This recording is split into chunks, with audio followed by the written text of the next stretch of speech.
आणि वळूयात पुण्यातल्या एका खूप मोठ्या बातमीकडे। एका महिलेची इथे निर्घृणपणे हत्या करण्यात आली आणि नदीपात्रात तिचं डोकं हात पाय कापून टाकल्याची माहिती समोर आली आहे। अमानुष्य पद्धतीनं केलेली ही हत्या त्यामुळे पुण्यामध्ये खळबळ माजली आहे। खराडे नदीपात्रात हातपाय आणि डोकं नसलेल्या तरुणीचं एक धड सापडलं होतं।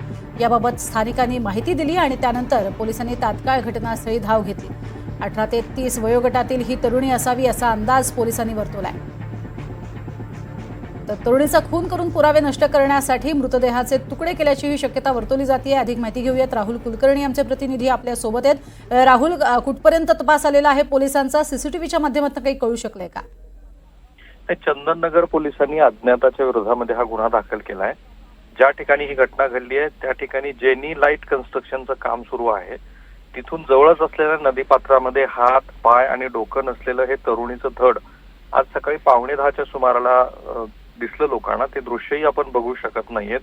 ही तरुणी साधारणपणे 18 ते 30 वयोगटातली असावी असा एक अंदाज आहे। मुठा मुळा नदीच्या पात्रामध्ये हे धड आढळून आलेलं आहे। पोलीस तिथे पोहोचलेले आहेत। ते मृतदेह आपल्या ताब्यात घेत आहेत, परंतु तिथे शीर नसल्यामुळं ती तरुणी तिची ओळख पटवणं हेच पोलिसांसमोरचं सर्वात मोठं आव्हान असणार आहे। आता आपण मगाशी जे बोललो त्याप्रमाणे एक दोन शक्यता वर्तवल्या जातात। एक म्हणजे कदाचित जे वेगवेगळ्या अशा स्वरूपाच्या गुन्ह्यामधलं एक सूत्र असतं की अनैतिक संबंधाचा प्रकार असावा आणि त्या दृष्टीनं काही पोलिसांना क्ल्यू अद्याप तरी मिळालेला नाहीये।